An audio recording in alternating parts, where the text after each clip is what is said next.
बेटा हेडिंग डालनी है ड्रग्स ऑफ जीआई।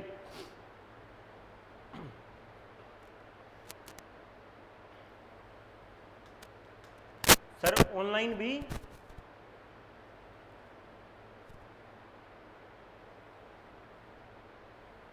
बेटा ऑनलाइन तो मैं ध्यान रखता ही हूँ। आज मॉर्निंग में क्लास नहीं ये नहीं चल रहा था, ये वीडियो नहीं चल रही थी मेरे सामने, टीवी नहीं चल रहा था।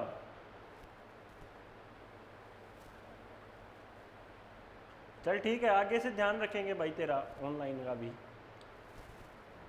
सुबह ये नहीं चल रही थी, एलईडी नहीं चल रही थी मेरे सामने। ड्रग्स ऑफ जीआई के अंदर सबसे पहले तो हमें क्या लिखना है बेटा, गैस्ट्रिक जूस के बारे में लिखना है। मैंने आप लोगों को बताया था गैस्ट्रिक जूस, सबसे पहले गैस्ट्रिक जूस कहाँ से बनता है,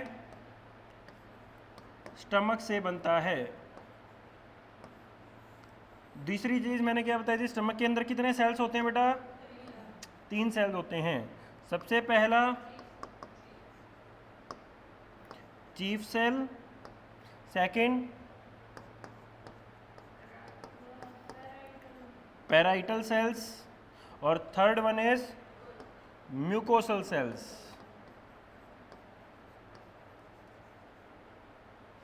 ये 3 चीजें थी।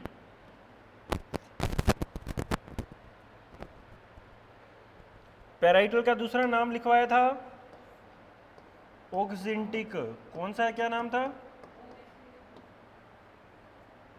पैराइटल सेल का दूसरा नाम ऑक्जेंटिक सेल्स। मैं टाइम दूंगा बेटा, चिंता मत कर। चीफ सेल हमारा पेप्सिनोजन बनाता है। पैराइटल सेल और जो ऑक्जेंटिक सेल्स होते हैं वो हमारा HCl का निर्माण करता है, प्लस में इंट्रिंसिक फैक्टर। और इंट्रिंसिक फैक्टर कितने होते हैं बेटा, 2। कौन कौन से, विटामिन B9 और विटामिन B12।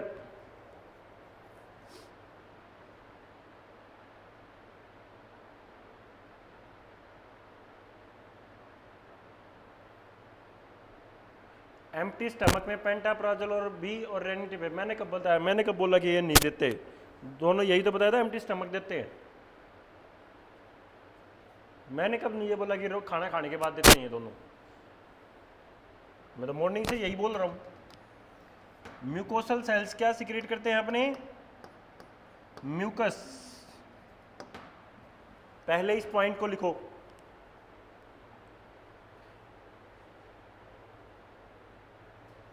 पहले इस पॉइंट को लिखो।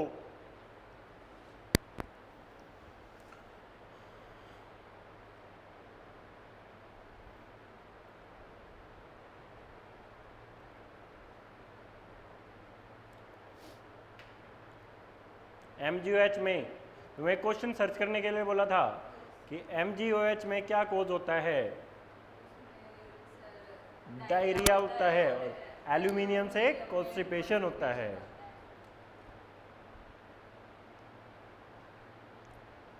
पहले ये लिखो भाई।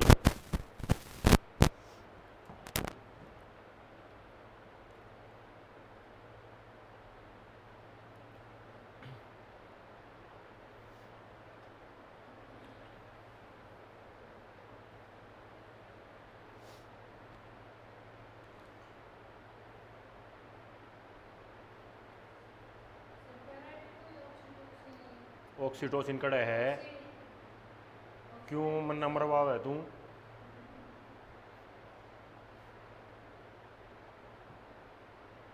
ऑक्जेंटिक बोलते हैं बेटा इसका दूसरा नाम। हाँ, यहां तक लिख लिया।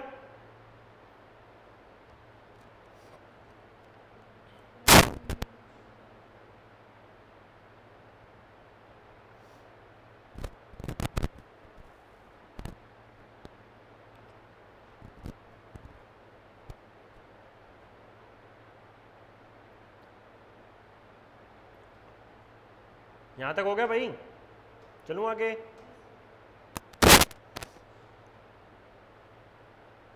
नेक्स्ट पॉइंट, स्टार मार्क लगा के लिखना, साथ के साथ लिख लो, ये तो चाहिए H+Cl। दोनों से मिल के बन जाता है हमारा HCl। नीचे स्टार मार्क लगा के लिखना प्रोटॉन पंप।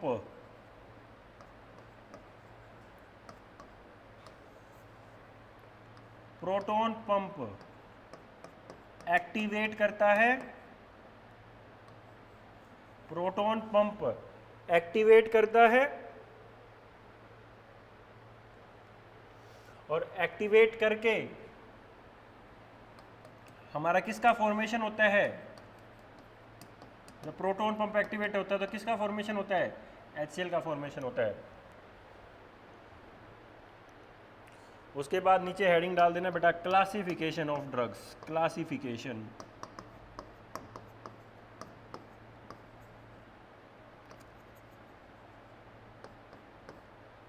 उसके बाद आप हेडिंग डाल देना क्लासिफिकेशन।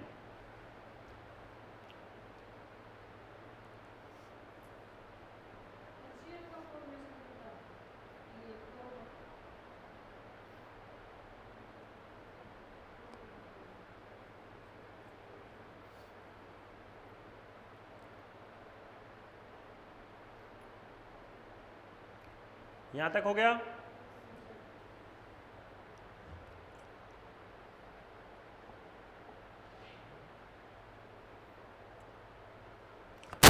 फर्स्ट क्लासिफिकेशन हेडिंग डालना बेटा H2 receptor blocker.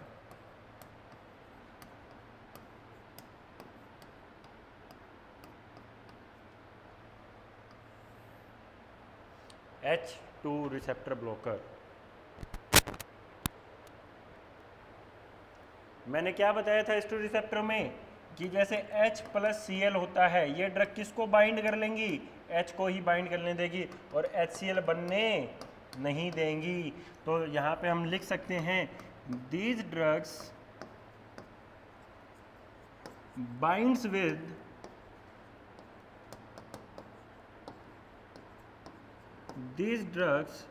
binds with hydrogen and leads to decrease the formation of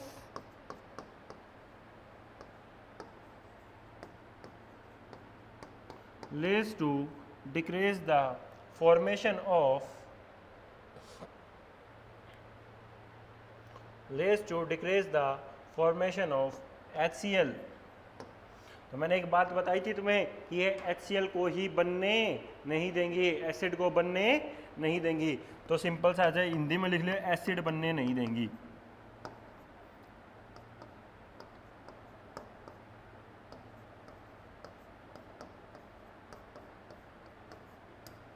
acid बनने नहीं देंगी।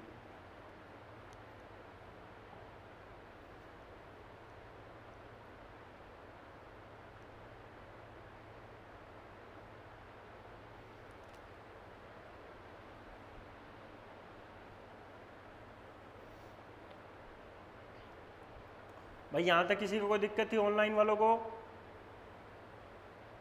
उसके बाद एग्जाम्पल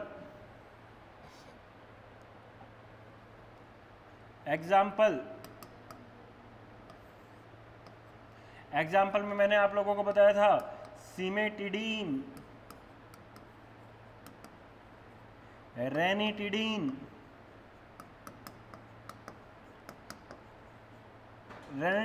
आज के टाइम पे most common use H2 receptor blocker drug है। मोस्ट कॉमन यूज लिख लो तुम खाली।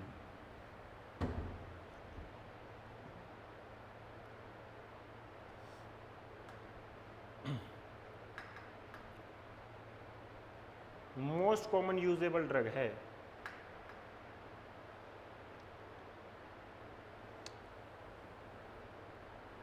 First classification complete.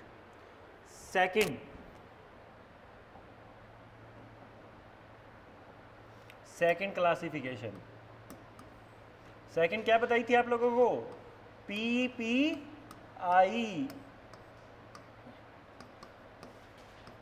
Proton pump inhibitors, ये क्या करेंगे? These drugs block the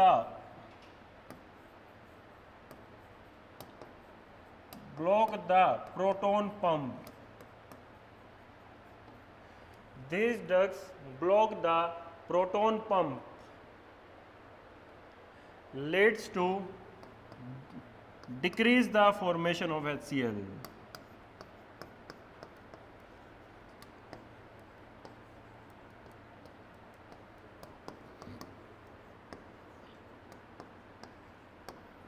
Leads to decrease the formation of HCl.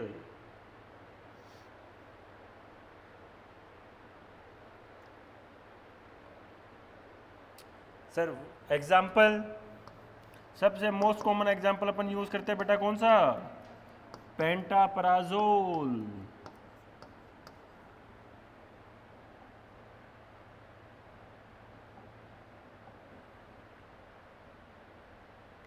पेंटापराजोल, omeprazole, rabeprazole,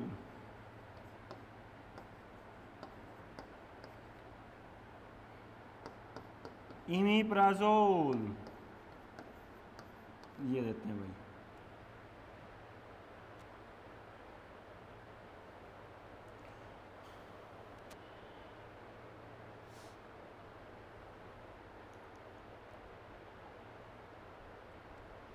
nursing priority,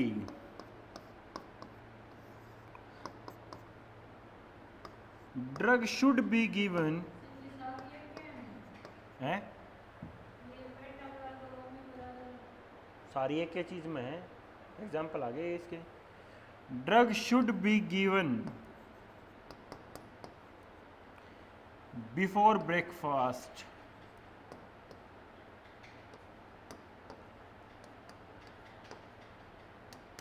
खाना खाने से पहले देते हैं। Drug should be given before breakfast.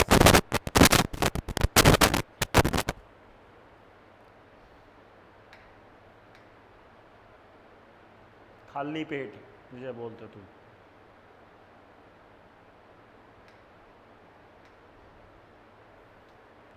भाई दो क्लासिफिकेशन समझ में आ गई सबको? थर्ड क्लासिफिकेशन लिख दो। थर्ड क्लासिफिकेशन क्या थी?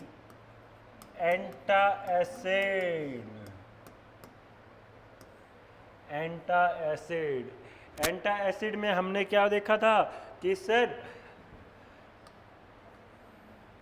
जब भी 7 से पीएच कम होगी तो हमारा कौन सा आयन, H+ आयन काम करेगा। H+ आयन किसको इंडिकेट करता है? एसिडिक नेचर को। और OH आयन और HCO3 आयन दोनों ही किसको? एल्कलाइन नेचर को।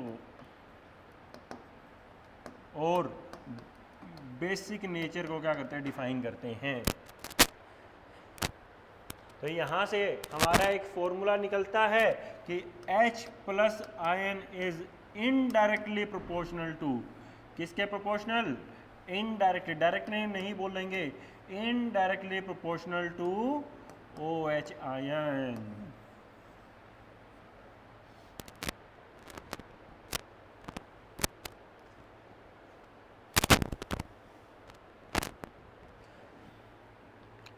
तो ये क्या करेगा? These drugs, ये फॉर्मेशन को कम नहीं करेगा। These drugs decrease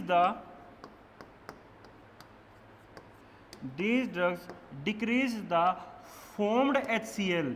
भाई दो वर्ड ध्यान रख लेना, ये फॉर्म्ड है, उसमें फॉर्मेशन ऑफ HCl है। फॉर्मेशन ऑफ फॉर्म्ड का मतलब समझ में आया? फॉर्म मतलब ऑलरेडी बन चुका है, उसको कम कर रहा है। और उसमें क्या था? फॉर्मेशन बनने ही नहीं दे रहा है ऊपर वाले दोनों में। इसमें this drug decrease the formed HCl।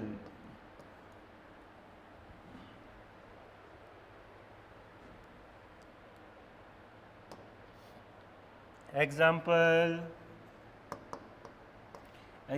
सबसे पहला एग्जाम्पल मैंने आप लोगों को बताया था मैग्नीशियम हाइड्रोक्साइड।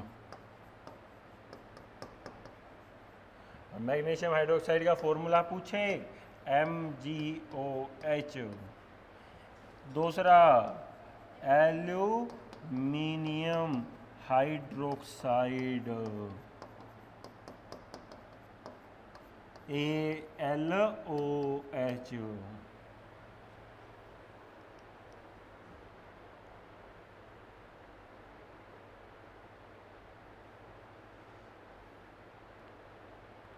तुम्हें पीएच का स्केल के फादर का याद नाम है? पीएच का स्केल का फादर कौन था? पीएच स्केल का फादर लिखवाया था वो शोर करके डॉक्टर सोरेनसन लिखवाया था ना। डॉक्टर सोरेनसन नाम का बंदा था।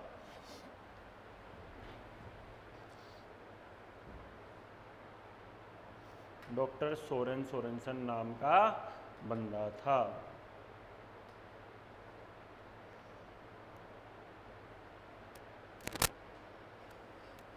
इन्हीं के आगे इनका क्या लिख लो बेटा, साइड इफेक्ट। मैग्नीशियम का साइड इफेक्ट पेपर में पूछे तो क्या कॉज करता है? डायरिया। और एल्यूमिनियम का साइड इफेक्ट पूछे तो आंसर मार देना क्या?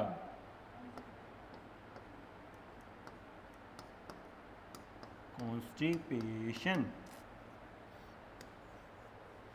ये इतनी क्लासिफिकेशन हो गई।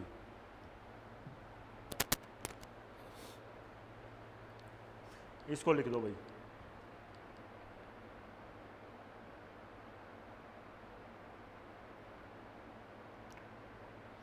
हाँ भाई ऑनलाइन वालों आप बताओ किसको क्या दिक्कत थी यहां तक?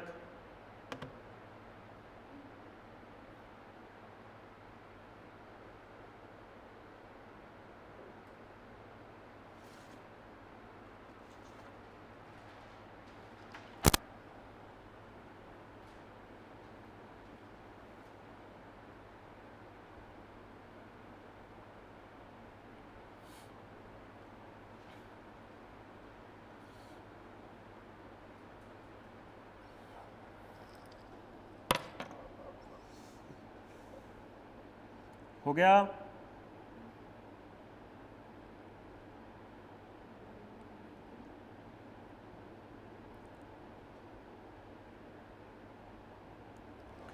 ठीक है। फोर्थ चीज लिखना, पहले इनका यूजेस लिखना। जितने भी हमने जीआई की ड्रग्स लिखी, यूज किस किस कंडीशन में करते हैं? यूजेस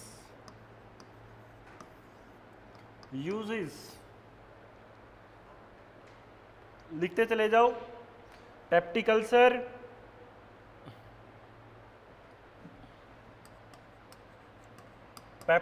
में देते हैं जी। ईसोफेजाइटिस में देते हैं जी। सर जीआरडी पढ़ा होगा सबने, GRD gastro oesophageal reflex disease.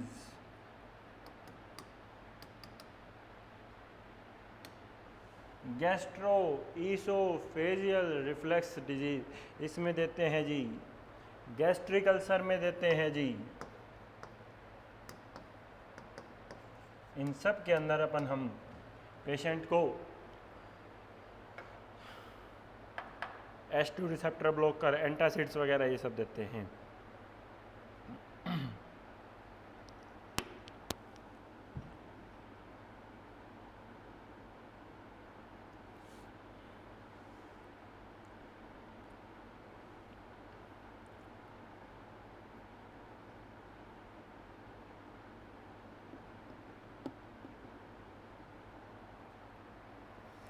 एक क्वेश्चन और आता है यहां से, एक क्वेश्चन और आता है, कंसेप्ट आता है बहुत ही बढ़िया। All clear sir, very good. एक कंसेप्ट बहुत ही इंपॉर्टेंट है, पेपर में हमेशा ये क्वेश्चन आया है। मान लो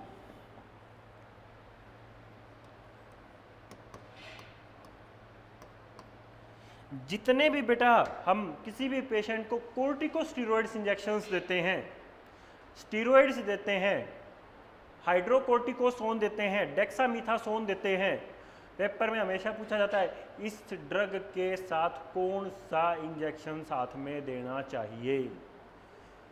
जब भी पेशेंट को कौन सा इंजेक्शन देते हैं बेटा? कोर्टिकोस्टेरॉइड्स।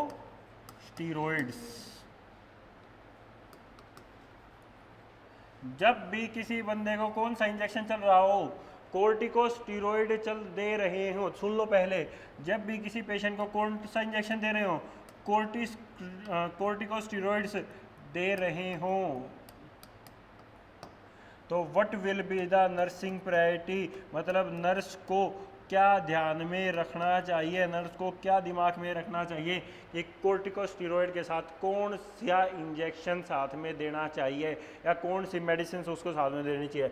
हमेशा याद रखना उस पेशेंट के साथ में कौन सा इंजेक्शन देते हैं, उस पेशेंट को एंटासिड्स ड्रग उस पेशेंट को साथ ही साथ में देते रहते हैं।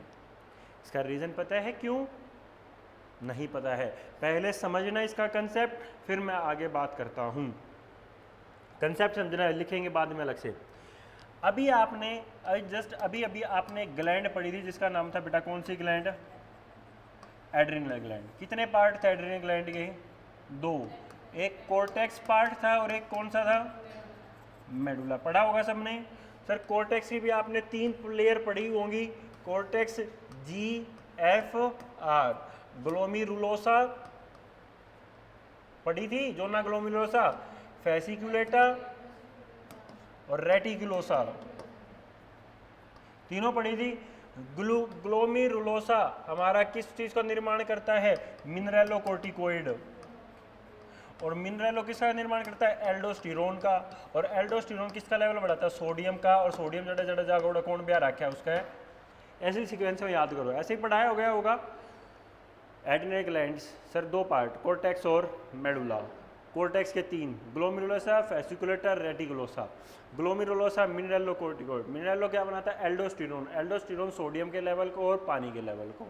इसको छोड़ दो, पकड़ लो किसको? फेसिकुलेटा को। फेसिकुलेटा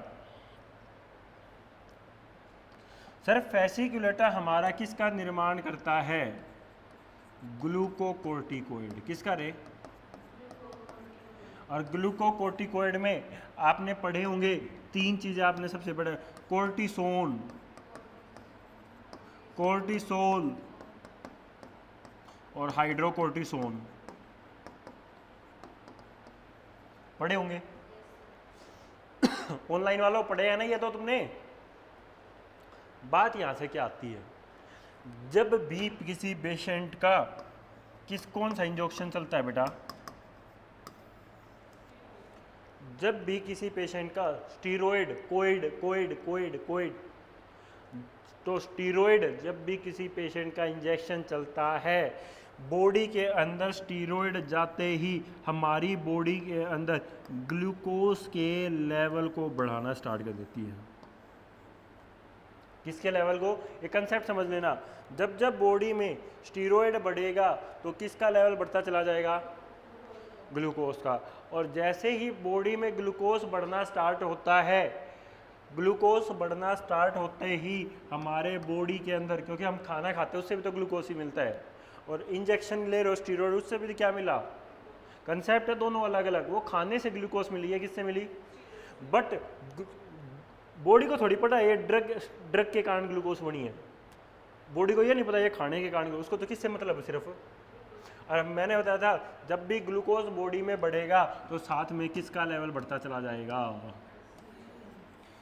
इसलिए HCl बढ़ेगा तो हम HCl का अगर ज़्यादा रीजन हो जाएगा तो HCl में लीड्स टू, अगर ज़्यादा HCl बढ़ना स्टार्ट हो गया तो क्या हो जाएगा? तो इसी कंडीशन को रोकते हुए, इसी कंडीशन से तुम्हारे माइंड में होना चाहिए, जब भी किसी पेशेंट का स्टीरॉयड चल रहा है तो ग्लूकोज बढ़ेगा, ग्लूकोज बढ़ेगा तो HCl बढ़ेगा, और HCl बढ़ते ही क्या कोज करवा सकता है पेशेंट को?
भाई ये कंसेप्ट समझ में आया सबको? जब भी स्टीरॉयड दोगे क्या बढ़ेगा, ये माइंड में रखनी है, चेन ऐसे बना के रखनी है। जब भी स्टीरॉयड दोगे ग्लूकोज बढ़ेगा, ग्लूकोज बढ़ेगा HCl बढ़ेगा, और HCl बढ़ते किसके चांस हो जाएंगे बेटा, चांस ऑफ पेप्टिक। तो इस चीज से बचाने के लिए जब भी आप स्टीरॉयड इंजेक्शन दोगे साथ में इंजेक्शन पेंटोप दोगे। क्यों? इंजेक्शन पेंटोप जो बढ़ रहा HCl है उसको क्या कर दिया भाई, रुक जा मैं भी हूं, उसको बैलेंस करके। आया कुछ समझ में? ये पेपर में आया और क्वेश्चन कति आया, नू का नू आया है। बिल्कुल होते हैं बेटा, अभी बताता हूं तेरे को, देख अगला क्वेश्चन। यहां तक समझ में आया, तुम्हें नहीं आया? पहले ये कंसेप्ट सीखो, ये एक कंसेप्ट था। सेकंड पॉइंट,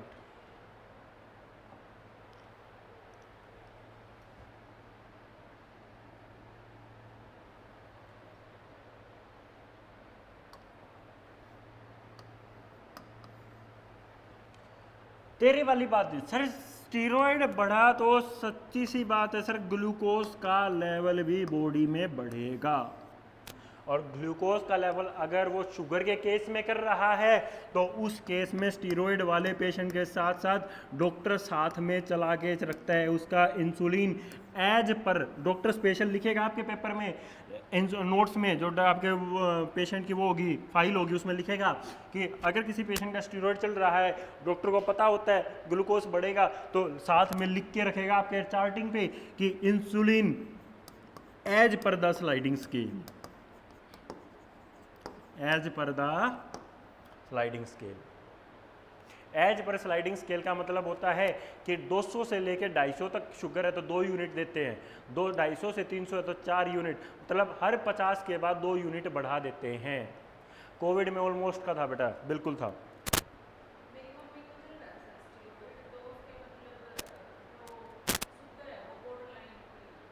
तो बॉर्डर लाइन पे तो इंसुलिन नहीं चल रहा होगा, पेंटोप जरूर दे रहे होंगे हम उसको, पेंटोप साथ में जरूर दे रही होगी। वो कंसेप्ट देख ले कैसे बढ़ रहा है, ये तो कंसेप्ट बढ़ा के रखियो, अपने मम्मी के साथ जोड़ के रखियो, रहेगा ये तो क्वेश्चन आया हुआ भाई, कहते मैंने खुद पेपर सोल्व कराया होना, इसमें आया होना। दो कंसेप्ट समझ में आए?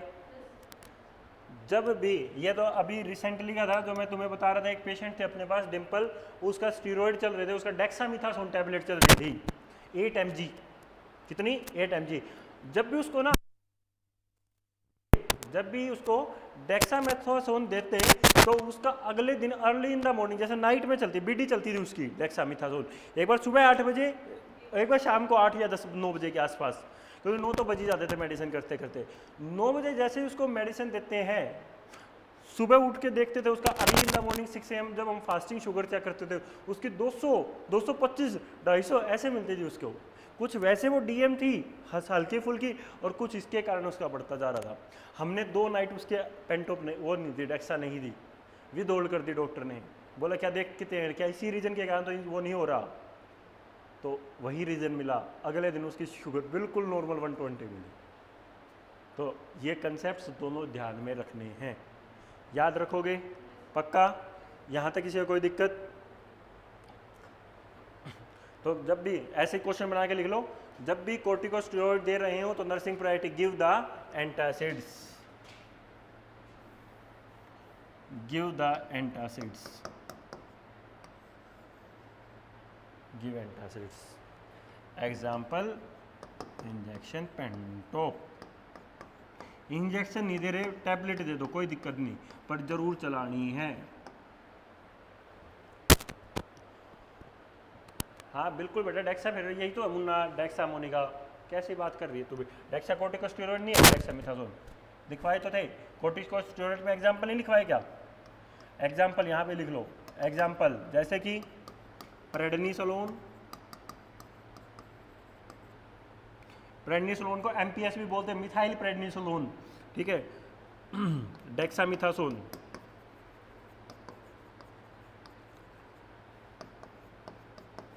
बीटामिथासोन,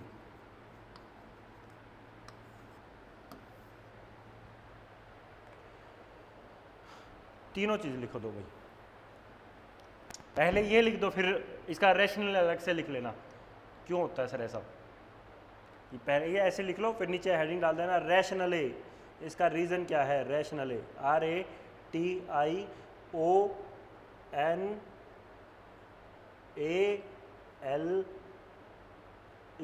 रैशनली करके लिखना हेडिंग।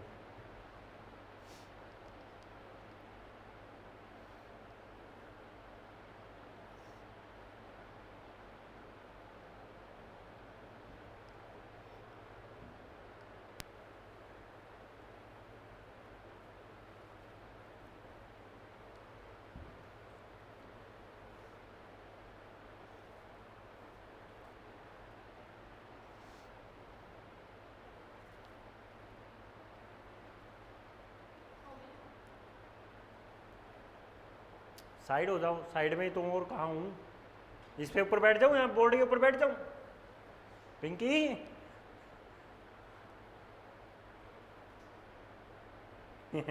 साइड ही तो बेटा, और कहाँ पे हो जाऊँ? बोल्ड बोल्ड मत होना हमारे रिस्पॉन्स से सर। ना ना ना, कोई नहीं बेटा, मैं तो सही हूँ, अपना तुम बोलते रहो, पता तो चले कौन सा सही पढ़ रहा है कौन सा गलत पढ़ रहा है। पिंकी हो गया यहाँ तक तेरा? लिख लिया?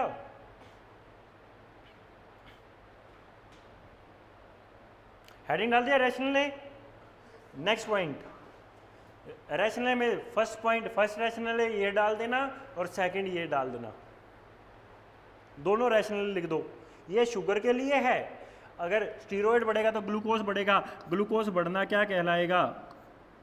DM कहलाएगा, डायबिटिक मेलाइटस कहलाएगा। तो इंसुलिन दे देंगे उस पेशेंट को। पहला ये लिख दो, सेकंड ये लिख दो।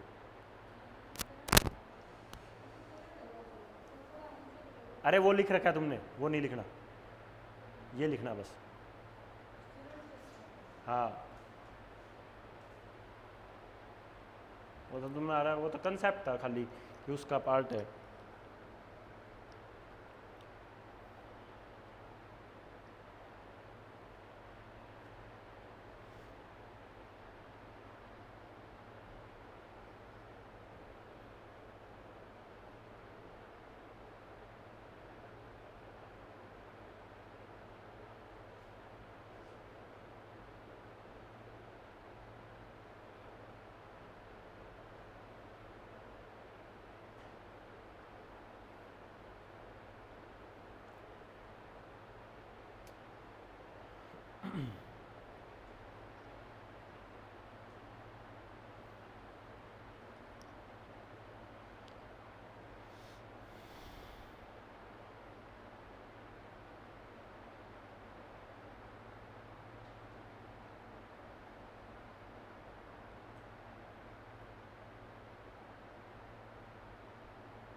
लिख लिया?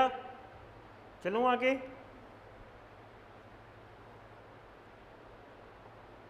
तो हमने तीनों क्लासिफिकेशन देख ली, हमने क्वेश्चन देख लिया मेन कि ग्लूकोस्टेरॉइड देते हैं तो साथ में इंजेक्शन पेंटोप देना चाहिए।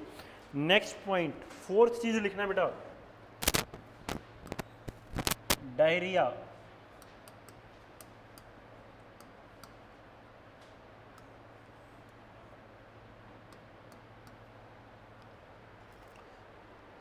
डायरिया क्या होता है? डायरिया कौन होता है? डायरिया का ज़्यादा होने से क्या हो जाता है? डायरिया हो जाता है। Second point, passage of stool more then 3 to 4 time. ठीक है, पैसेज ऑफ स्टूल, नॉर्मली हम जो स्टूल पास करते हैं दिन के अंदर 1 से 2 करते हैं, passage of stool more then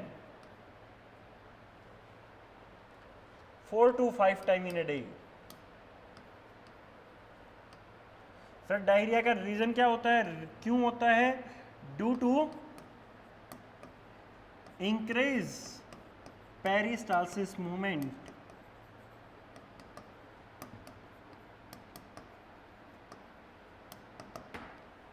due to increase peristalsis movement.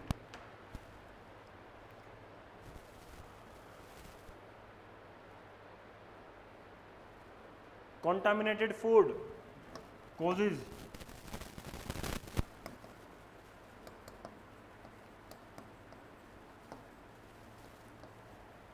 जैसे कि डिजीज आती है अपनी टाइफॉइड वगैरह, उसमें पेशेंट को क्या हो जाता है, डायरिया हो जाता है। एक क्वेश्चन पूछ लिया मोनिका, खतरनाक क्वेश्चन था भाई ये डायरिया का। एक कोज और होता है, जब भी कोई पेशेंट एंटीबायोटिक लेता है, एंटीबायोटिक लेने से भी उसको क्या होने के चांसेस होते हैं, उसका कंसेप्ट समझाऊंगा, पहले लिखना मत।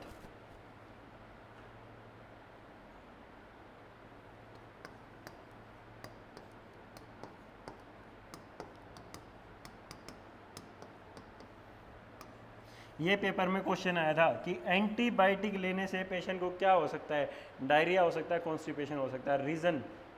रीजन समझना सबसे मेन। तो देखो भाई,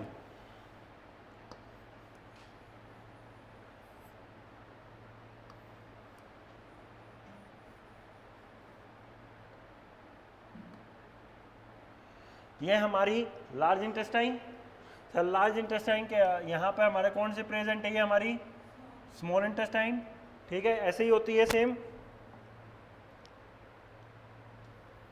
इधर आ जाओ, अब सही बन गई, ठीक है। दो चीजें ध्यान रखना, हमारा जो इंटेस्टाइन है, हमारी इंटेस्टाइन के अंदर बेटा बहुत सारे बैक्टीरिया प्रेजेंट होते हैं। हमारी इंटेस्टाइन के अंदर बहुत सारे, जो कि एक नॉर्मल कंडीशन में भी प्रेजेंट होते हैं। Normal flora of intestine, paper में क्या आता है question, normal flora of intestine बनाने वाला कौन सा बैक्टीरिया है, कौन सा है बताएगा। वेरी गुड, नॉर्मल बैक्टीरिया का फ्लोरा बनाने वाला जो बैक्टीरिया, उसका क्या नाम है बेटा, ये ई कोलाई बैक्टीरिया मीना हमारे स्टूल को बल्क बनाने का काम करता है। स्टूल 3-4 टाइप के होते हैं, watery stool, semi solid stool और सॉलिड स्टूल। इस साइड में असेंडिंग कोलोन के अंदर कैसा मिलता है, वाटरी मिलता है, ऐसे में सेमी सॉलिड मिलता है, और डिसेंडिंग में कौन सा मिलता है, सॉलिड मिलता है, ठीक है। नॉर्मल फ्लोरा ऑफ इंटेस्टाइन कौन सा बैक्टीरिया है। अब सिंपल सी बात है, जब आपने किसी पेशेंट को क्या दे दी, क्या दे दी रही, एंटीबायोटिक दे दी, तो एंटीबायोटिक को, सारी एंटीबायोटिक का काम क्या है, बैक्टीरिया को मारना।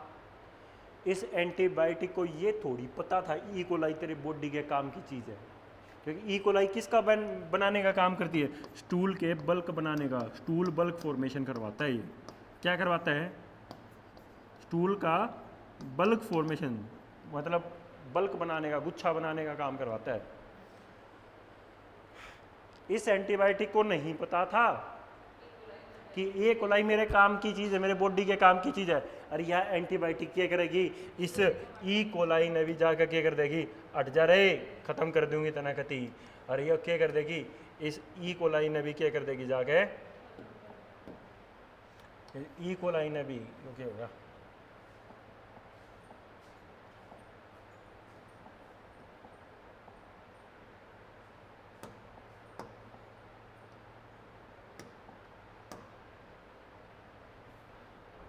मार्कर क्यों नहीं आ रहा है पीला, ई कोलाई इसको भी क्या कर देगी, जाके किल कर देगी, किल द ई कोलाई। ये दिख नहीं रहा, वैसे समझ आने के लिए लिखा है बस। क्या कर देगी, एंटीबायोटिक किल कर देगी, किसको, ई कोलाई को। और ई कोलाई जैसे ही किल होगा, स्टूल का बल्क नहीं बन पाएगा, बल्क नॉट फॉर्म।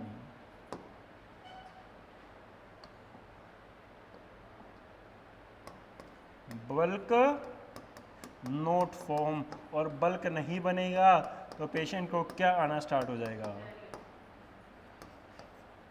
आया कंसेप्ट समझ में, बहुत सारे कंसेप्ट हैं। तुम आज मैंने HCl के कंसेप्ट पढ़ाए, कैसे HCl की ड्रग्स काम करती है, स्टीरॉयड वाला कंसेप्ट समझाया, ये तीसरा कंसेप्ट आ गया आज तुम्हारा नया। जो शायद तुमने तीनों नहीं पढ़ रखे थे। लिख दो भाई, ऐसे ही लिख दो।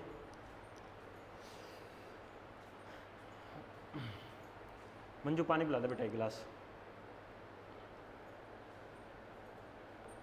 ऐसे ही कंसेप्ट लिख दो।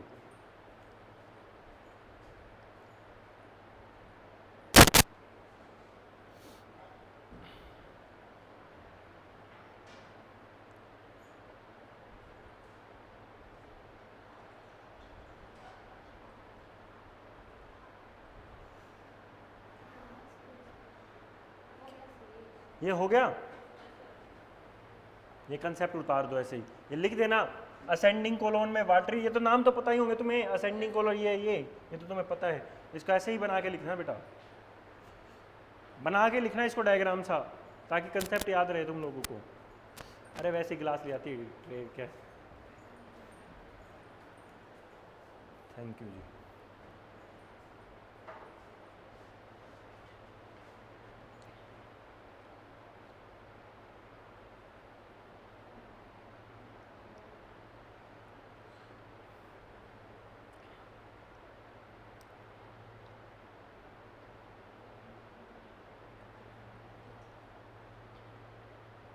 पेन से ही बना दे मंजू, पेन से ही बना दे।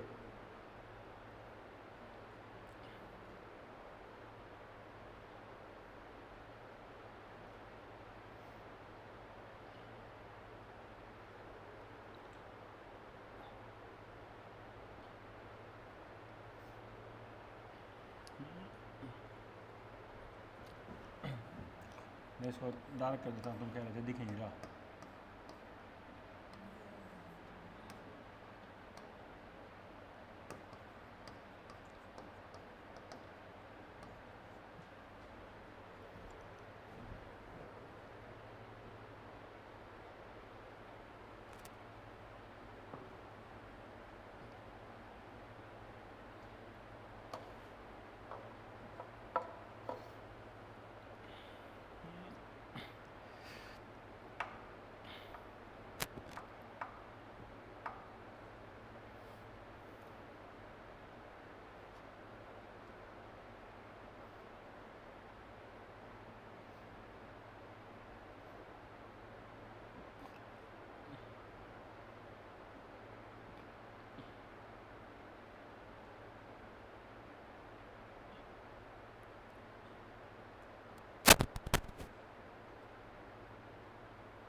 हो गया जी।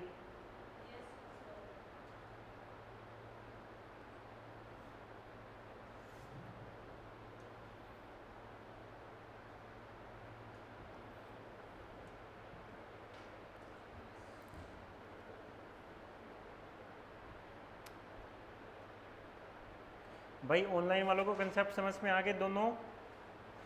चलूँ आगे? मंजू हो गया? तो डायरिया मैंने क्या बताया था, स्टूल का ज़्यादा पास हो जाना, या पेरिस्टाल्सिस मूवमेंट का ज़्यादा हो जाना, या खराब गंदा खाना खाना, कॉन्टामिनेटेड फूड खाना, या हाइजीन ना मेंटेन करना, फूड हाइजीन ना होना, क्या ना होना, फूड हाइजीन का ना मेंटेन करना, या फिर due to antibiotic.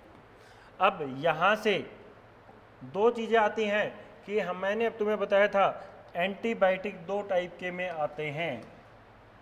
Diarrhoea is of two type, या तो इन्फेक्टिव डायरिया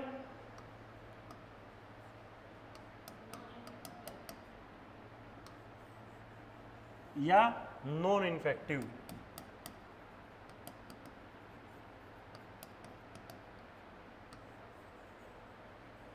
बेटा इन्फेक्टिव डायरिया में don't give the loperamide drug, don't give,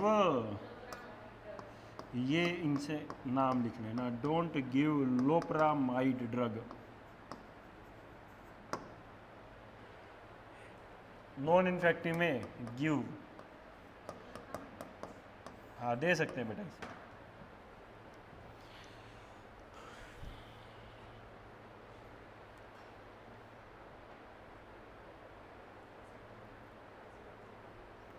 don't give loperamide, और इधर में गिव दे सकते हैं कौन सी, लोप्रामाइड।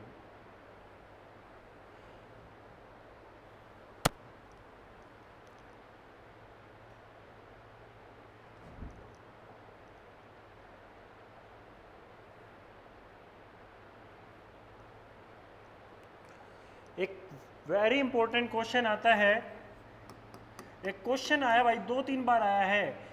एक तो ये तो इन्फेक्टिव डायरिया था, एक डायरिया आता है जिसका नाम होता है बेटा इनफेंटाइल डायरिया, पढ़ा होगा आपने पीडियाट्रिक के अंदर। इनफेंटाइल डायरिया, और बताओ पेपर में क्वेश्चन पूछा जाया है इनफेंटाइल डायरिया का पॉजिटिव एजेंट क्या होता है। इनफेंटाइल डायरिया का क्या पूछेगा आपसे पेपर में, पॉजिटिव एजेंट। हमेशा पेपर में याद रखना, इनफेंटाइल डायरिया का पॉजिटिव एजेंट जो होता है वो होता है बेटा रोटा वायरस। पेपर में आया भाई 2-3 बार आया ये भी क्वेश्चन कि इनफेंटाइल डायरिया का पॉजिटिव एजेंट क्या होता है, रोटा वायरस होता है। तो बच्चे को इस डायरिया से बचाने के लिए आपने देखा होगा वे बच्चे को वैक्सीन देते हैं जिसे बोलते हैं MMR, मीजल्स मम्प्स रूबेला होती है, और एक रोटा वैक्सीन देते हैं। कौन सी देते हैं, कैसे देते हैं रोटा वैक्सीन, पता है क्या किसी को वो? वेरी गुड, सबसे इंपॉर्टेंट क्वेश्चन है। रोटा वायरस मुंह के द्वारा पिलाई जाती है, ओरली पिलाई जाने वाली वैक्सीन है। कैसे पिलाई जाने वाली, ओरली पिलाई जाने वाली रोटा वैक्सीन ओरली पिलाई जाती है, पर ओरल पिलाई जाती है। बेटा कितनी ड्रॉप पिलाई जाती हैं, 5 ड्रॉप्स। पोलियो होती है 2 बूंद जिंदगी, यह होगा 5 बूंद जिंदगी। दोनों क्वेश्चन ध्यान रखना। एक OPV है, 2 बूंद जिंदगी कहलाती है। ओरल पोलियो वैक्सीन किसने दी थी, देखो कैसे याद रखोगे, ओरल पोलियो वैक्सीन। सर आपने पी है ना वो पोलियो ना, आप बात कम और कर रहे हैं। हाँ, ओरल पोलियो वैक्सीन आपने पे रखी है, मैंने पी है, तूने पी है। देख कैसे याद रखोगे, ट्रिक है यार। मन ने पी, तन ने पी, सर ने पी, सभी ने पी, सभी ने, सभी ने पी। देखो सभी ने पी, क्या बन गया, सैबिन बन गया। तो ट्रिक तो याद करो, नू तो थाने याद रहोगा सैबिन साल के, और पेपर में नू आ गया था OPV किसने दी, फिर क्या करोगे उड़ा, फिर उड़ा अकड़ पकड़ मम्बे वो करोगे तो हम सैबिन और साल पे यो लाऊं, और सैबिन लाग गया, ओहो मैंने तो आवा था, और साल के लाई पाछ रात माथा फोड़ोगे, माथा ना फोड़ियो, ईट ले लियो सर में वो मारियो 2-3 पे, और नू गई ओहो यो लाऊं थी, 1 नंबर तो रह गया, कति इससे तो सिलेक्शन रह गया है ना सर, नू होया करा फिर बाद में। तो किसने पी, सभी ने पी। तो सभी ने पी दवा कौन सी है, OPV है। ट्रिक तो याद करो, सभी ने पी, सैबिन ने पी, रह जाएगा याद है। यो तो अलग पॉइंट था, यो कम्युनिटी का पॉइंट था। बात अड़क के चल रही है, दस्ता की चल रही है, इनफेंटाइल डायरिया की चल रही है। पॉजिटिव एजेंट वैक्सीन कौन सी दे दो, रोटा वैक्सीन। कैसी जाएगी, पेपर में पूछा है कितनी ड्रॉप जाएगी, 5 ड्रॉप जाएगी भाई। कितनी ड्रॉप जाएगी, 5 ड्रॉप। ऐसी कौन सी ड्रग है, कौन सी वैक्सीन है जो ओरली दी जाती हैं, ये बता दो मेरे को। वेरी गुड, याद रखना, लिख लो कहीं पे अलग से कि सिर्फ 3 ही वैक्सीन है, ओनली, लिख लो यहीं पे, only there are 3 vaccines, only there are 3 vaccines which given orally, जो कैसे दी जाती हैं,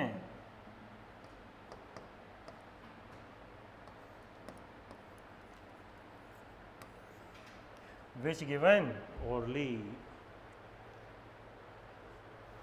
कौन कौन सी होती हैं, सर सबसे पहले तो OPV oral polio vaccine, second रोटा वैक्सीन, और थर्ड होते बेटा विटामिन ए वैक्सीन। ये 3 ही वैक्सीन ऐसी होती हैं जो ओरली दी जाती हैं। विटामिन ए कब देते हैं? 9 मंथ पे स्टार्ट करते हैं। विटामिन ए कब देते हैं बेटा? 9 मंथ पे। और जब 9 मंथ पे जो स्टार्ट करते हैं उसमें कितनी देते हैं? 1 लाख यूनिट देते हैं। 1 लाख IU इंटरनेशनल यूनिट बोलते हैं बेटा। अगली कब देते हैं? 6 महीने बाद। पक्का? सोच ले एक बार, सोच ले फिर एक बार। सेकेंड डोज 18 महीने पर दी जाती है। अरे सुनते ले, अरे सुनते ले, रुक जाने।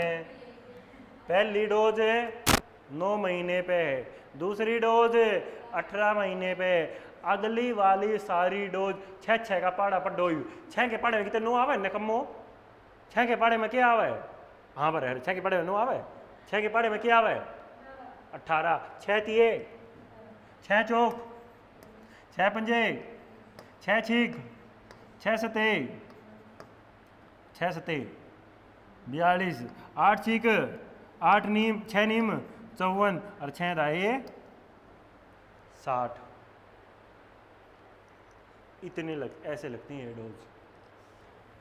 24वें महीने पे, 30वें महीने पे, 36वें पे, इतने पे, इतने पे, इतने पे और इतने पे। इनको काउंट करो। मना कहती नो सारे ना कैलकुलेट कर करके देख रखे हैं। ये 2 देनी है, 2 देनी है, 2 देनी है, 2 देनी है, 2 देनी है, 2 देनी है, 2 देनी है। टोटल काउंट करोगे पेपर में, ये भी क्वेश्चन है, टोटल कितनी इंटरनेशनल यूनिट एक बच्चे को जाती है? 17 लाख इंटरनेशनल यूनिट जाती है। काउंट कर लो, चाहे हम 17 ही पाऊंगी। 1 2 3 4 5 6 7 8, 8 दूनी 16, 16 प्लस 1, और टोटल डोज पूछे कितनी जाती है? 1 2 3 4 5 6 7 8 9। टोटल डोज पूछे तो कितनी? टोटल पूछे तो 9 डोज। पहली डोज कब? लिख लो ये बातें। फर्स्ट डोज कब? 9 पे। सेकंड डोज कब? 18 पे। अगले वाली सारी कितने कितने के गैप में? अगले वाली सारी 6 महीने के गैप में। मन ने नहीं मेरा हमने क्या पढ़ रखा है? मन ने कति से एग्जैक्ट पढ़ रखी है। फिर यार फिर तू गलत क्यों बता? तो 6 हुआ थी पहला, 9 और 6 तो फिर 15 हो गए। 9 में 6 जोड़ तू 15 हो गए। गलती तो होगी ना तेरे पे। ऐसे होती है बेटा। तो पेपर में गलती तो यही होती है ना मंजू। वो कहेगा कि दूसरी डोज बताओ कितनी दी जाए, दूसरी डोज कब दी जाएगी? तो हमने तो 6 तो याद कर रखा है, तो हम 9 में 6 जोड़ा जोड़े पेपर में देख लियो था हम। और ऑप्शन में मेरा क्या पाया है? 12 मंथ, 15 मंथ, 18 मंथ और 24 मंथ। ये गलती तो है पेपर में, ये छोटी छोटी गलती कराया गया। आ गया समझ में? पक्का? तो इनफेंटाइल डायरिया की ड्रग ऑफ चॉइस क्या मानोगे? रोटा वैक्सीन। क्या मानोगे रे? रोटा वैक्सीन। यहां तक किसी को कोई दिक्कत है तो बताओ मेरे को। पक्का? हेडिंग डालो बेटा, साइन सिम्टम्स ऑफ, सॉरी पहले वो रहेगी, रुक जाओ पहले टैबलेट रहेगी, ड्रग्स। और कौन कौन सी डायरिया के दे सकते थे? मैंने 2 बताई थी, टैबलेट बीफीलैक और टैबलेट स्पोरोलैक।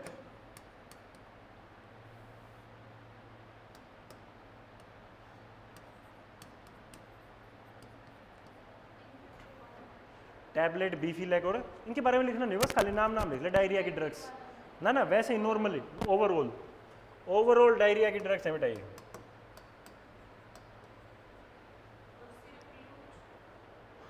अबे बुद्धू कॉन्स्टिपेशन में कर दे डायरिया वाले को, और लूज प्या दे उसने कती मार दे, छोड़िए वरना सिर्फ लूज है।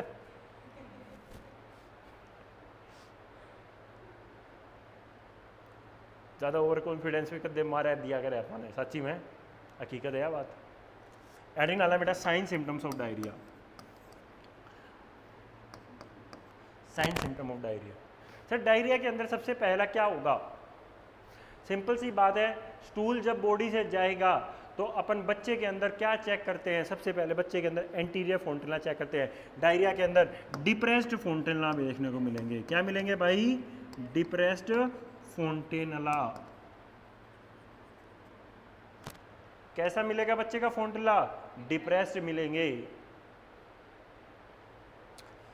सर स्टूल वाटर बार बार बाहर जा रहा है तो बॉडी को कौन सी कंडीशन हो सकती है? हाइपोवोलेमिया। और जैसे ही बॉडी में हाइपोवोलेमिया होगा, मैसेज जाएगा किसको? ब्रेन को। ब्रेन किसको मैसेज करेगा? हार्ट को। Tachycardia, tachypnoea.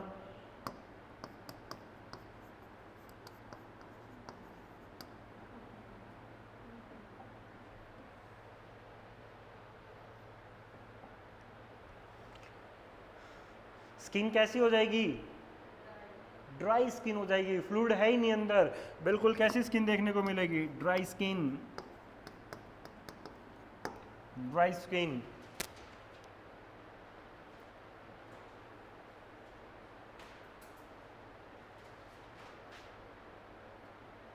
तो ये इतनी बातें हमें साइन सिम्टम्स के बारे में, डायरिया के बारे में पता होनी चाहिए। मैनेजमेंट क्या करते हैं पेशेंट को? मैनेजमेंट बाई पेशेंट को आईवी फ्लूइड्स देते हैं। IV fluid therapy. कौन सी थेरेपी? IV fluiding therapy. और साथ में पेशेंट को थेरेपी चलती रहती है जिसे बोलते हैं बेटा ORS थेरेपी। ORS therapy. और ORS की फुल फॉर्म आपको पता ही है सबको? Oral rehydration solution.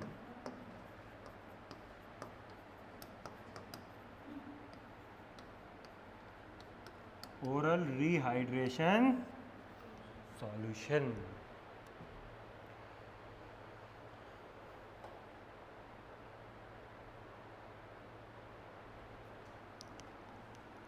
Oral rehydration solution.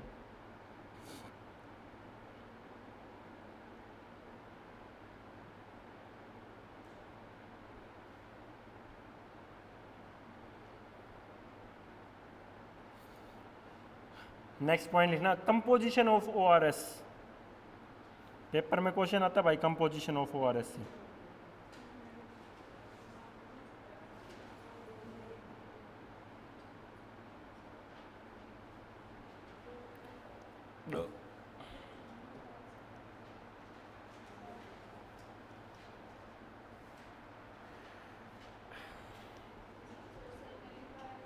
लिखवा रखे हैं? लिखवाने की जरूरत है फिर दोबारा भाई? ORS कंपोजिशन सर ने लिखवा रखे हैं फिर, बस ठीक है फिर तो। हाँ ठीक है, ये water, glucose, sodium chloride, potassium chloride, sodium citrate. ठीक है बेटा, बिल्कुल सही। बस ठीक है, फिर लिखने की जरूरत नहीं है।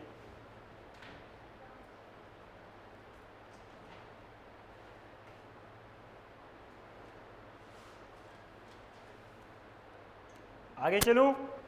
यहाँ तक कोई दिक्कत तुम्हें? ठीक है।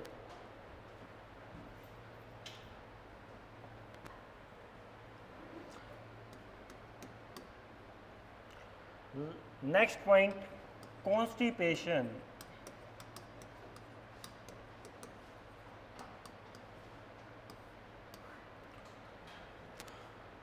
कॉन्स्टिपेशन कब होता है भाई? जब पेरिस्टालसिस मूवमेंट क्या हो जाए? डिक्रीज हो जाए। Decrease peristalsis movement.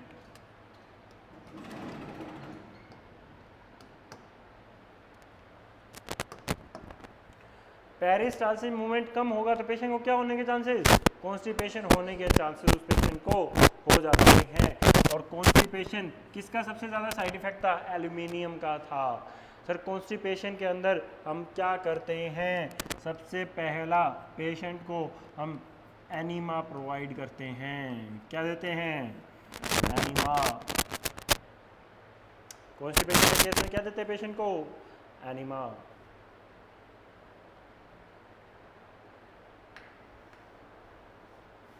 एनीमा कितने टाइप का होता है? Enema is of two type,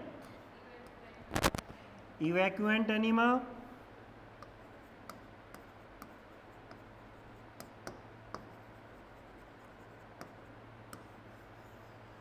और दूसरा होता है बेटा कौन सा, रिटेन्ड।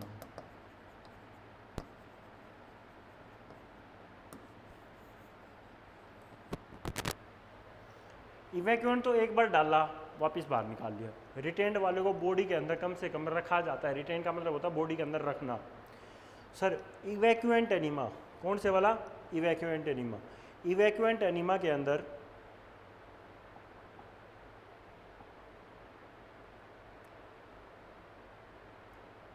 इवैक्यूएंट एनीमा के अंदर सबसे मेन जो आता है, मोस्टली 2-3 अपन देते हैं। सबसे पहला जो आता है वो आता है ऑयली एनीमा।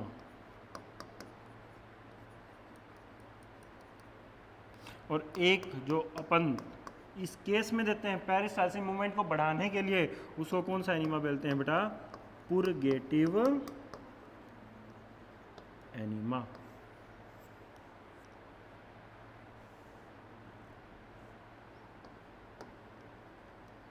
तो पुरगेटिव एनीमा क्या करेगा, ऑयली एनीमा तो क्या करता है बेटा, सॉफ्ट करता है, सॉफ्ट द बल्क। बल्क को क्या बनाएगा, स्टूल के बल्क को क्या बनाएगा, soft the bulk of stool, soft कर देगा बल्क को।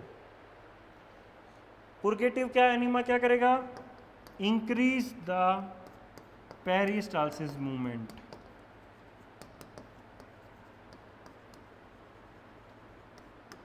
Increase the peristalsis movement.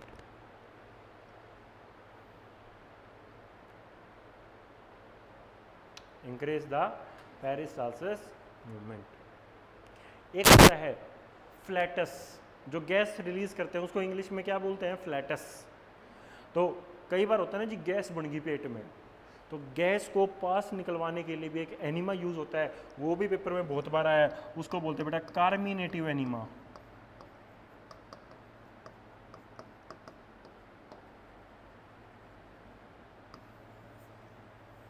Carminative enema. Carminative enema क्या करेगा बेटा,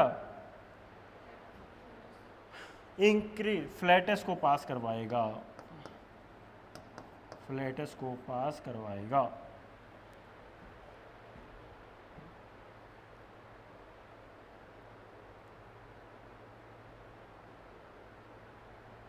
फ्लैटस पास कराएगा, ठीक है। नेक्स्ट पॉइंट सर, कॉन्स्टिपेशन हो गया, पेशेंट को क्या बोलेंगे, कैसी डाइट खाए, मैनेजमेंट तो कुछ ना कुछ करोगे। मैनेजमेंट के अंदर सबसे पहला तो नर्सिंग प्रायोरिटी क्या होती है, पेशेंट को एजुकेट अबाउट टू टेक, कैसी डाइट खानी है उसको, हाई फाइब्रस डाइट खानी है। कैसी डाइट खानी है बेटा, हाई फाइब्रस डाइट। और डायरिया के अंदर लिखने लेना बेटा, लो फाइबर डाइट लिख लो, डायरिया के अंदर मैनेजमेंट के नीचे लिख लो, वहाँ पे डायरिया के अंदर नर्सिंग एजुकेशन क्या होते हैं, लो फाइबर्स डाइट।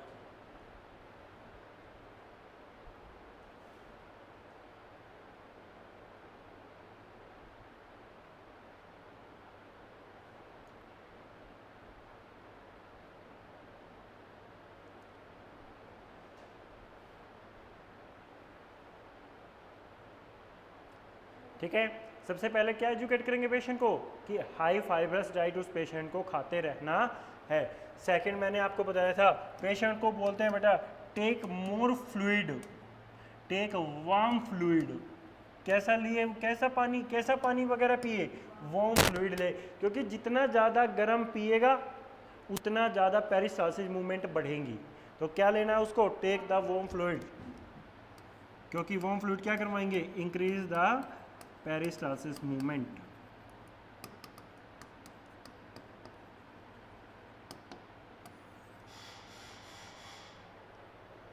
यहां तक कोई दिक्कत, आगे चलूं। थर्ड पॉइंट सर, कौन सा ड्रग्स देंगे उसको, मैंने एक ही चीज बताई थी आपको, पेशेंट को क्या देना है, give the syrup lactulose, give the syrup lactulose. Lactulose और किस नाम से आती है, सिरप लूज के नाम से आती है। सिरप लूज के नाम से दी जाती है।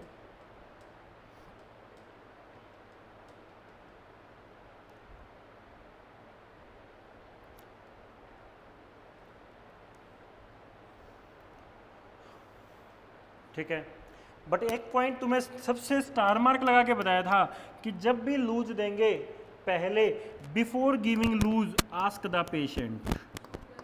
हाँ, वो वाला पॉइंट याद रखना, before giving loose ask the patient whether he or she is diabetic or not, whether he or she is diabetic तो नहीं है। इन केस ऑफ डायबिटिक के केस में don't give the note give syrup.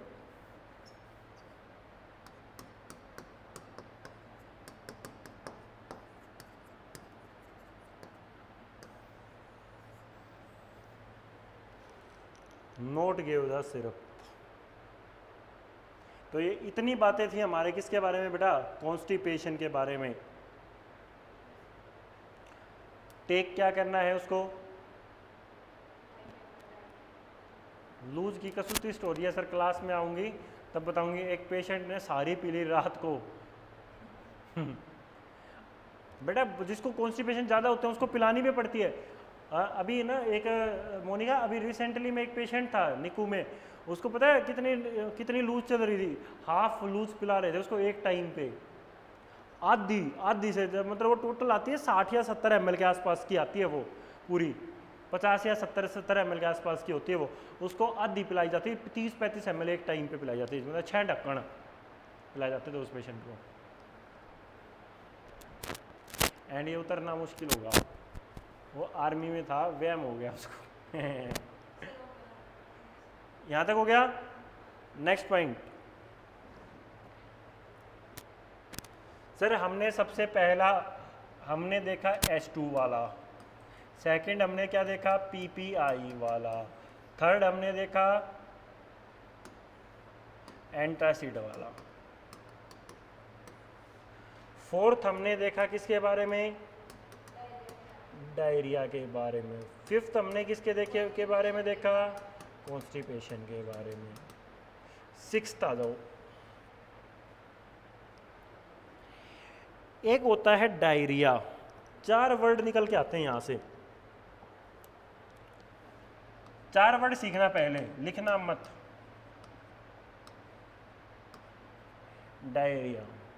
Diarrhoea तो क्या था, खाली stool का क्या होना, पास होना, 3-4 बार आना। जब स्टूल के अंदर ब्लड आना स्टार्ट हो जाता है, स्टूल के अंदर कैसा ब्लड,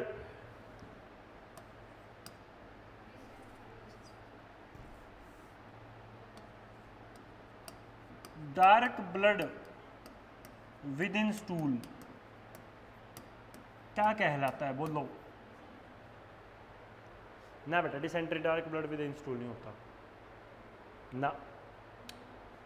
डार्क ब्लड का आना विद इन स्टूल इज, या सिंपल बोल देते हैं ब्लड विद इन स्टूल का आना, तो उसको क्या बोलते हैं, उसको बोलते हैं बेटा मलीना। उसको क्या बोलते हैं, मलीना बोला जाता है उसको। एक तो डार्क आया और एक बिल्कुल ब्राइट, मतलब बिल्कुल एनएस के पास ना कोई दिक्कत हो रखी थी उसको, एनएस या पहले क्या आता है, ascending colon, transverse, descending, sigmoid, फिर रेक्टम और फिर एनएस। मान लो मंजूस को रेक्टम के अंदर कोई ना कोई इंजरी हो गई, एनएस के अंदर कोई इंजरी हो गई, तो उसका स्टूल कैसा कलर का आएगा, ब्राइट रेड कलर, क्योंकि वहीं से मलीना में बहुत ऊपर से ब्लीडिंग होती हुई आती है, बाइल्स में भी होता है। बिल्कुल फ्रेश ब्लड का आना, फ्रेश ब्लड इन स्टूल, या डार्क रेड भी, ब्राइट रेड भी लिख सकते हो। फ्रेश स्टूल की, फ्रेश ब्लड की जगह पे क्या भी लिख सकते हो, ब्राइट ब्लड इन स्टूल का आना क्या कहलाता है, क्या बोलते हैं, एमरॉइड बोलते हैं। अच्छा, इमेटोचेजिया, ऐसे ऐसे वर्ड है तो तुम्हें सुने भी ना होंगे। इमेटोचेजिया क्या बोलते हैं बेटा इसको, फ्रेश ब्लड लोअर जीआई में आते हैं। हाँ बिल्कुल मोनिका, उसको बोलते क्या है? ये बोलते हैं बेटा हीमेटोचेजिया। अगला क्वेश्चन एक और आया, ऐसे ही घुमा के बहुत सारे क्वेश्चन आते हैं स्टूल के दो। अगला क्वेश्चन यहां से निकल के आया कि फैट का प्रेजेंट होना इन स्टूल। किसका प्रेजेंस होना? फैट का प्रेजेंट होना। फैट का प्रेजेंस होना किसके अंदर? स्टूल के अंदर। क्या बोलते हैं? स्टीटोरिया। क्या बोलते हैं रे? स्टीटोरिया। क्या बोलते हैं? स्टीटोरिया। तीनों ही क्वेश्चन पेपर में आए। डार्क ब्लड को क्या बोलते? फ्रेश ब्लड को क्या बोलते? फैट का प्रेजेंट होना क्या कहलाया? स्टीटोरिया कहलाया। यहाँ तक कोई दिक्कत? आगे चलूं। इसके बाद यहाँ तक इन तीनों के पॉइंट के बाद हम बात करते हैं, जो तूने मेरे से क्वेश्चन पूछा था सुबह अर्ली इन द मॉर्निंग। एक वर्ड और रह गया इसमें, अभी लिखो मत, अभी तो 2-3 पॉइंट और है, फिर इकट्ठे लिखना। टाइफाइड के अंदर कैसा स्टूल? टाइफाइड के अंदर कैसा स्टूल होता है? Rice water. अच्छा,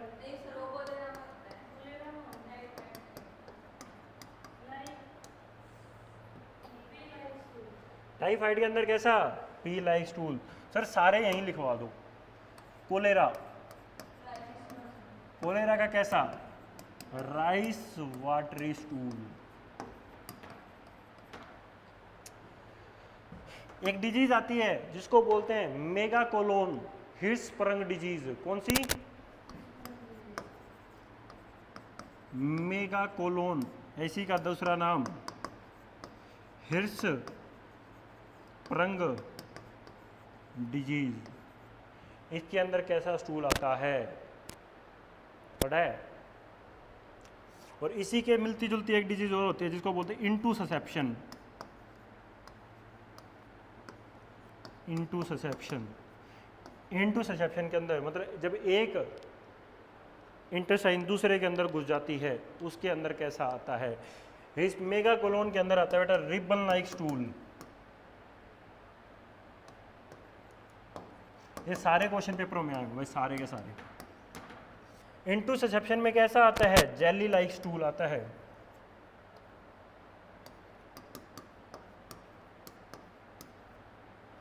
जेली लाइक स्टूल।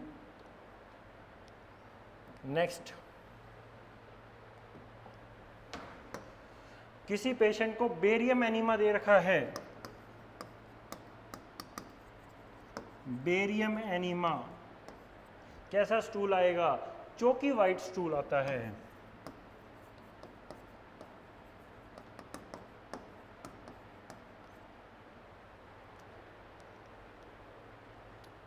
ये इतने पॉइंट हैं।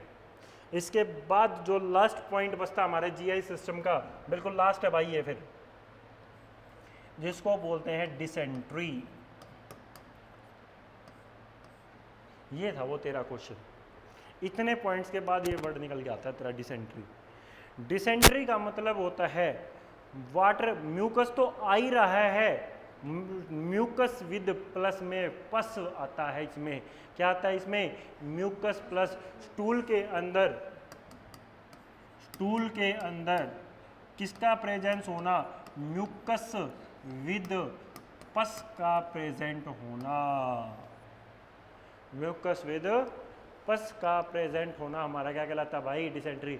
ऑनलाइन वालों को यहां तक कोई दिक्कत है भाई? समझ में आए कितने टाइप के थे? तो ये डिसेंट्री होती है। सबसे पहले मैंने आप लोगों को पढ़ाया था डायरिया। डायरिया के बाद मैंने आप लोगों को पढ़ाया कॉन्स्टिपेशन। कॉन्स्टिपेशन के बाद मैंने आप लोगों को टाइप्स ऑफ स्टूल बताए। स्टूल में सबसे पहले में क्या बताया? ब्लीडिंग आना, डार्क कलर की, मलीना कहलाई। क्या कहलाई? मलीना। फ्रेश आना, ब्लड आना, हिमेटोचेजिया। फैट का आना, स्टीटोरिया। फिर टाइफॉइड में आना, पी वाली। कोलेरा में राइस वाली। मेगा कोलोन में रिबन वाली। इंटूससेप्शन में जेली वाली। लास्ट क्या आई? म्यूकस विद पस। सर डिसेंट्री कितने टाइप की? Dysentery is of 2 types. कितने टाइप की? 2 टाइप की। Bacillary dysentery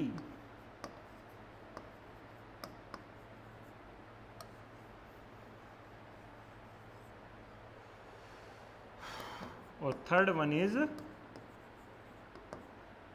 amoebic dysentery.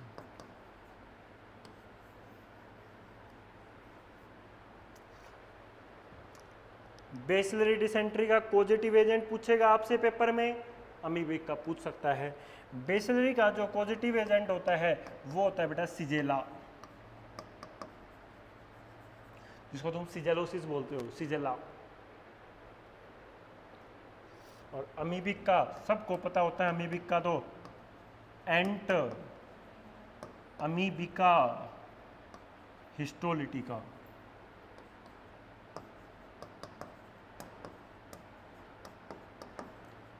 एंट अमीबिका हिस्टोलिटिका। बेसिलरी डिसेंट्री की ड्रग ऑफ चॉइस आपसे पेपर में पूछे तो इसकी ड्रग ऑफ चॉइस होती है जो भी हमने एंटीबायोटिक्स के अंदर पढ़ी थी, FQ वाली। और इसकी जो होती है वो होती है बेटा मेट्रोनिडा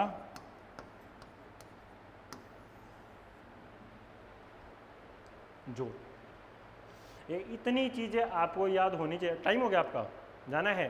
ठीक है भाई आज हम यहीं तक कर लेते हैं, ठीक है। बाकी हम कल कर लेंगे, इसको लिख हम कल लेंगे। कल मैं दोबारा एक बार रिवाइज कराऊंगा, जब लिखवा दूंगा सारा, ठीक है। आज हम इतना ही करते हैं भाई।